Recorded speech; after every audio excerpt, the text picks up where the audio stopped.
Media Vietnam Soha.vn mengakui bahwa ranking FIFA Timnas Indonesia tak menggambarkan kekuatan skuad Garuda yang sebenarnya. Berkat 2 kemenangan versus Brunei Darussalam, secara perhitungan situs footballranking.com, Timnas Indonesia seharusnya naik ke peringkat 145. Namun ranking resmi baru akan dirilis oleh FIFA dalam beberapa waktu ke depan. Sekalipun berada di ranking 147, itu bukanlah hal yang tepat untuk menggambarkan kekuatan Timnas Indonesia yang sebenarnya. Media Vietnam Soha.vn mengakui hal tersebut karena tim asuhan Sintayong dinilai jauh lebih kuat daripada tim yang berada di ranking 145 atau 147. Ranking 147 FIFA untuk Indonesia pada saat ini tidak sepenuhnya menggambarkan kekuatan tim besutan Sintayong. Timnas Indonesia telah membuat kemajuan besar belakangan ini berkat kehadiran banyaknya pemain muda yang berkualitas. Demikian kata media Vietnam tersebut. Pelatih Timnas Indonesia Sintayong memberikan pujian kepada Irak. Menurut Sintayong, kualitas Irak berada di atas Timnas Indonesia. Dalam ranking FIFA, Irak kini menempati posisi ke-69. Sementara Timnas Indonesia di peringkat ke-147. Meski begitu, Timnas Indonesia tidak mau menyerah begitu saja. Kata Sintayong, ini akan menjadi laga yang sulit bagi Timnas Indonesia karena bermain di kandang Irak. Sintayong masih mempunyai banyak waktu untuk mempersiapkan Timnas Indonesia sebaik mungkin. Tentu saja Irak lebih kuat daripada Timnas Indonesia, kata Sintayong. Jadi yang penting bermain harus percaya diri. Bahkan anak-anak harus berani bermain di daerah lawan, kata pelatih berusia 54 tahun tersebut. Nama Dimas Drajat tidak masuk dalam susunan pemain skuad Garuda pada leg kedua laga kontra Brunei Selasa malam lalu. Bahkan dia tidak masuk dalam daftar pemain cadangan di laga tersebut. Selain itu ada nama Elkan Bagot yang tiba-tiba tidak masuk dalam daftar. Sementara itu, asisten pelatih Timnas Indonesia Nova Arianto mengabarkan memang kondisi kedua pemain tersebut sedang tidak fit. Sintayong akhirnya mencoret Dimas Drajat dan juga Elkan Bagot untuk 2 leg kedua.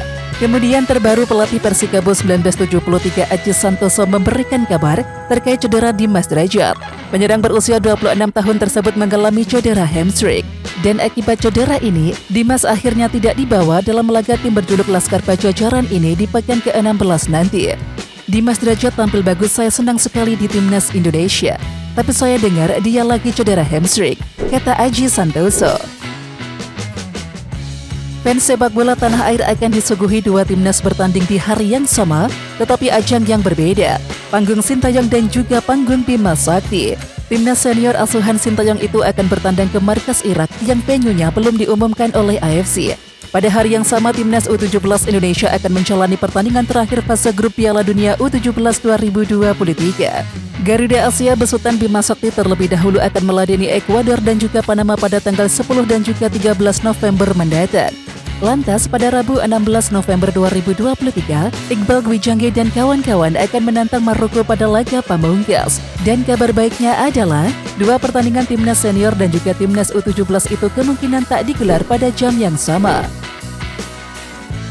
Timnas Indonesia akan menjalani fase kedua kualifikasi Piala Dunia 2026 dengan melawan Irak dan Filipina pada November nanti. Lawan pertama yang akan dihadapi Indonesia pada tanggal 16 November nanti adalah Irak. Pertandingan ini akan berlangsung di markas Irak yang hingga kini belum ditentukan lokasinya. Setelah itu, Indonesia akan bertindak sebagai tuan rumah pada tanggal 21 November melawan Filipina. Sama seperti Irak, Indonesia juga belum menetapkan stadion mana yang akan digunakan untuk pertandingan ini. Namun sebelumnya, Ketua Umum PSSI Erick Thohir menyebut bakal memindahkan setiap laga Timnas Indonesia dari satu provinsi ke provinsi lain. Pulau Sumatera dan juga Pulau Jawa jadi pilihan utama. Timnas Indonesia perlahan tapi pasti sudah dipandang di level sepak bola Asia. Dan berikut ini adalah 5 bukti Timnas Indonesia sudah dipandang di level Asia. Dan tentu saja berkat tangan dingin Sintayong. Yang pertama, Dimas Drajat top skor sementara kualifikasi Piala Dunia Zona Asia ketika Timnas Indonesia menang besar 6-0 atas Brunei Darussalam pada leg pertama kualifikasi Piala Dunia 2026 Zona Asia di Stadion Utama Gelora Bung Karno, Jakarta, Kamis 12 Oktober. Kemudian yang kedua, Witan Sulaiman diposting fotonya oleh akun Instagram FIFA. Ya, akun Instagram resmi FIFA World Cup memposting foto Witan Sulaiman bersanding dengan nama-nama tenar sepak bola dunia. Di antaranya adalah Lionel Messi hingga Alexis Sanchez. Lalu yang ketiga, Presiden FIFA Gianni Infantino mengunggah foto Hoki Caraka dengan mengenakan seragam timnas Indonesia untuk merayakan dimulainya kualifikasi Piala Dunia 2026. Yang keempat, lolos Piala Asia. Dari banyaknya prestasi yang disumbangkan Sinteyong, tentu yang paling membanggakan adalah timnas Indonesia berhasil lolos ke Piala Asia 2023. Dan yang kelima adalah kenaikan peringkat FIFA. Sinteyong berhasil mendongkrak peringkat FIFA bagi timnas Indonesia yang sebelumnya terpuruk. Timnas Malaysia harus rela turun peringkat di ranking FIFA usai melakoni 2 pertandingan di Piala Merdeka 2023. Berdasarkan perhitungan poin ranking FIFA, Malaysia hanya berhasil menambah 1,82 poin dari 2 laga di Piala Merdeka. Setelah meraup 6,04 poin menyusul kemenangan atas India, poin Malaysia dikurangi 4,22 poin usai kalah dari Tajikistan. Alhasil, Malaysia yang sebelumnya berada di peringkat 134 dunia, kini harus turun hingga 3 tingkat.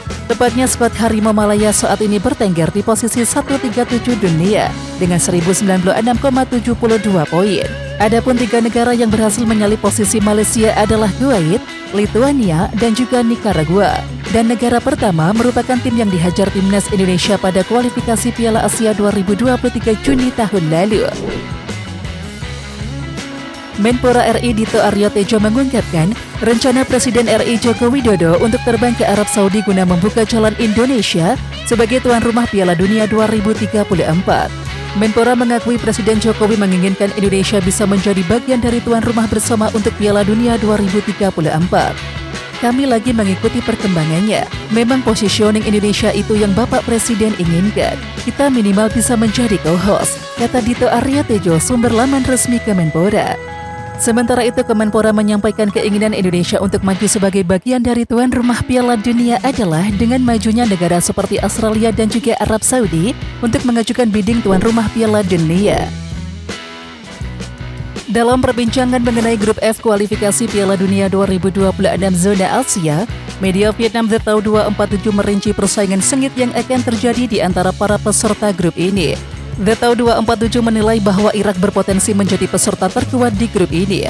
Hal ini didasarkan pada peringkat mereka yang lebih unggul dibandingkan dengan 3 peserta grup lainnya. Irak bisa dibilang tim terkuat, tulis The Tau 247.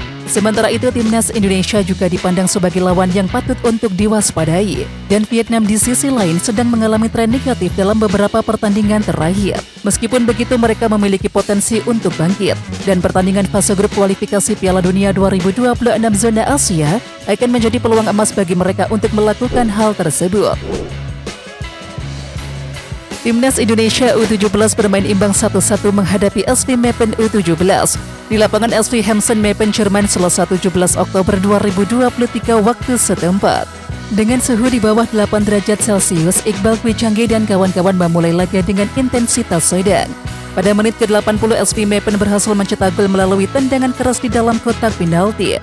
Namun tanpa butuh waktu lama, pada menit ke-90 Amar Rayhan Berkic berhasil menyamakan kedudukan sekaligus menjadi gol pertama baginya ketika memakai jersey Timnas Indonesia U17.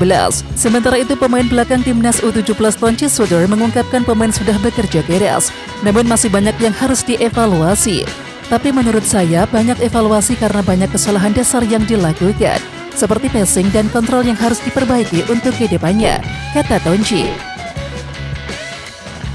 Pelatih Timnas Indonesia Sinteyong enggan memikirkan evaluasi performa pemainnya saat melawan Brunei Darussalam. Pelatih asal Korea Selatan tersebut sudah dibuat cukup pusing tata putaran kedua kualifikasi Piala Dunia 2026 zona Asia. Dan juru taktik berusia 54 tahun itu dengan tegas mengatakan bahwa dia tak terlalu memikirkan performa Timnas Indonesia. Sinteyong enggan ambil pusing soal performa anak asuhnya selama melawan Brunei Darussalam. Sinteyong mengaku alih-alih melakukan evaluasi performa pemainnya, dia lebih memilih fokus pada latihan untuk tim menatap laga berikutnya. Brunei itu memang masih di bawah kita ya, jadi daripada evaluasi dari pertandingan kemarin, kami lebih fokus membuat organisasi permainan untuk ajang berikutnya, tutur Sinteyong. Apalagi jika Timnas Indonesia ingin melaju ke putaran selanjutnya, mereka diwajibkan untuk minimal meraih posisi runner-up di grup F tersebut. Apakah Sinteyong memainkan Choi Itzes dan Nathan Chueon di babak kedua kualifikasi Piala Dunia 2026 zona Asia? Ya, proses naturalisasi Choi Itzes dan Nathan Chueon untuk mendapatkan paspor Indonesia masih berada di tahap awal. Jika proses naturalisasi Che Isis dan Nathan Chueon dikebut dan juga di luar dugaan rampung pada Januari 2024, keduanya dapat ikut serta di Piala Asia 2023. Dan andai ini benar terwujud, Nathan Chueon dan juga Che Isis dapat melakoni debut saat timnas Indonesia bersua Vietnam di matchday ketiga dan keempat grup F kualifikasi Piala Dunia 2026 zona Asia, yakni pada tanggal 21 dan juga 26 Maret 2024. Selain Che Isis dan juga Nathan Chueon, ada beberapa pemain yang kabarnya masuk radar PSSI. Sebut saja Kevin Dix dari FC Copenhagen, Miss Hilgers FC Twente, dan juga Emil Audero Mulyadi dari Inter Milan.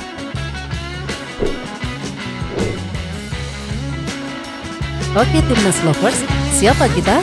Kita Indonesia. Ayo kita dukung terus sepak bola tanah air Indonesia. Jangan lupa dukung terus Garuda Raya Channel dengan subscribe, like, dan komen karena saran dan kritik kalian sangat bermanfaat untuk perkembangan channel ini. Tungguin video selanjutnya dari Garuda Raya Channel. Salam olahraga.